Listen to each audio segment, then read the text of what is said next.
amigos do blog O Crime em Foco. Vamos analisar hoje com vocês o princípio da presunção de inocência ou da não culpabilidade antecipada, que está previsto no artigo 5º da Constituição Federal. E por que eu trouxe esse tema para analisar aqui com vocês? Porque nós vemos cotidianamente muitas pessoas sendo presas, seja em flagrante, pessoas que cometeram um crime e que este fato é notório, muitas pessoas visualizaram que aquela pessoa foi o autor deste crime, o próprio indivíduo confessou ser ele o autor do crime, e esta pessoa é levada até uma delegacia de polícia.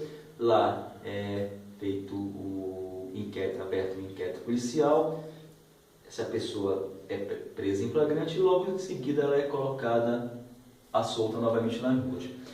Então a sociedade passa, a partir desta circunstância, a fazer o seguinte questionamento: poxa, a nossa justiça brasileira ela é de fato conivente com o crime, conivente não só com o crime, mas com aquele que comete o crime.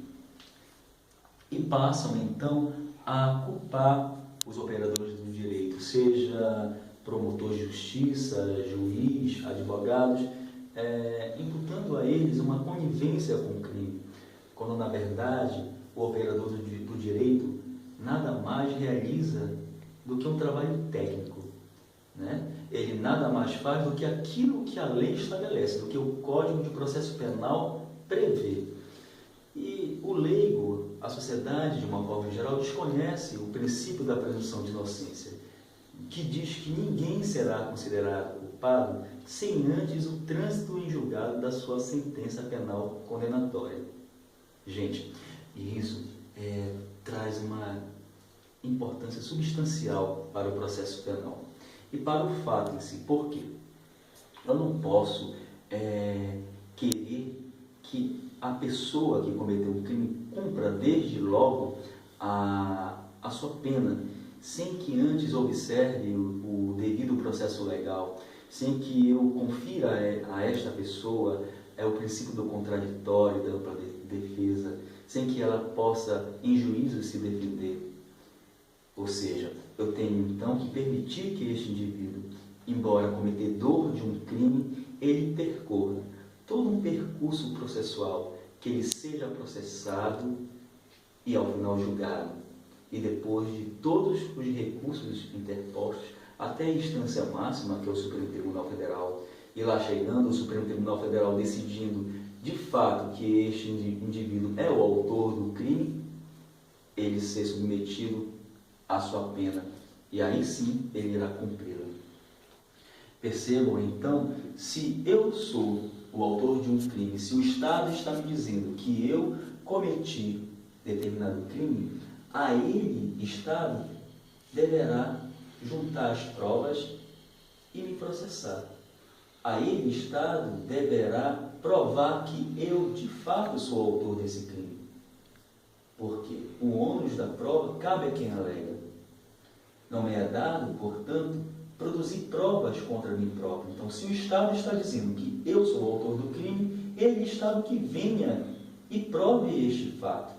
Então, por isso mesmo que nós vemos muitas pessoas, ao cometerem determinado crime, se essa pessoa não preencheu os requisitos que autorizam a decretação de uma prisão preventiva, ou ainda de uma prisão temporária, que são as chamadas prisões cautelares, se não há o preenchimento desses requisitos, não há por que manter o indivíduo no cárcere. Ele deve ser posto em liberdade, responder o seu processo em liberdade, aguardar o processo em liberdade, ser processado, julgado, recorrer, caso assim ele queira, e ao final, saindo a sua sentença penal, condenatória, definitiva, aí sim ele vai cumprir a sua pena.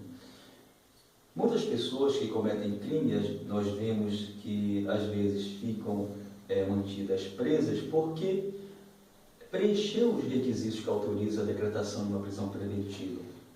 E quais são os requisitos da prisão preventiva?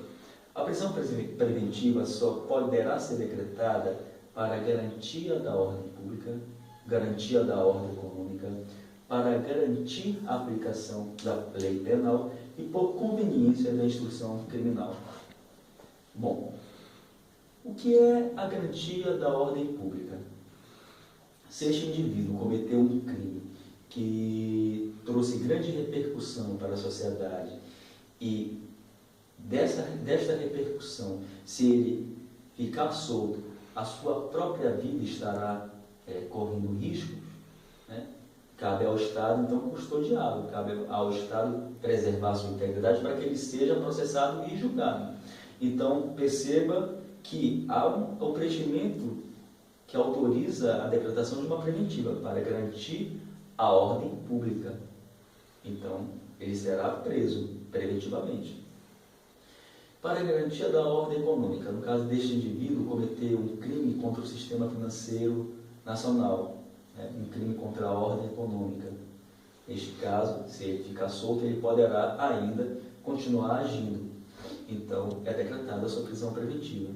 E para garantir a aplicação da lei penal, ou seja, é aquele indivíduo que, se caso ele fique solto, ele poderá fugir do local, ele poderá fugir do seu país e nunca mais a lei ser aplicada, ou então ter dificuldade na sua aplicação. Então, é decretada a sua prisão preventiva para garantir a aplicação da lei penal. Ou ainda por conveniência da instrução criminal. Isso significa, se este indivíduo, se solto ele ficar, ele poderá interferir, modificar as provas do crime, ele poderá influenciar as testemunhas, coagir as testemunhas, e isso vai prejudicar todo o andamento da investigação criminal. Então, se houvesse risco, é decretada a sua prisão preventiva. Ou ainda no caso da prisão temporária, quando o indivíduo é mantido preso durante 5 dias, no prazo de 5 dias, para que seja investigado melhor o fato. Então, percebam que se não há os requisitos autorizadores de uma prisão cautelar, que é a prisão preventiva ou temporária, não há por que este indivíduo ficar preso. O princípio da presunção de inocência nos informa isso, que ninguém será considerado culpado sem antes o trânsito em julgado da sua sentença penal condenatória. Então é isso, pessoal. Aguardem mais novidades no nosso blog, o Crime em Foco, e muito obrigado.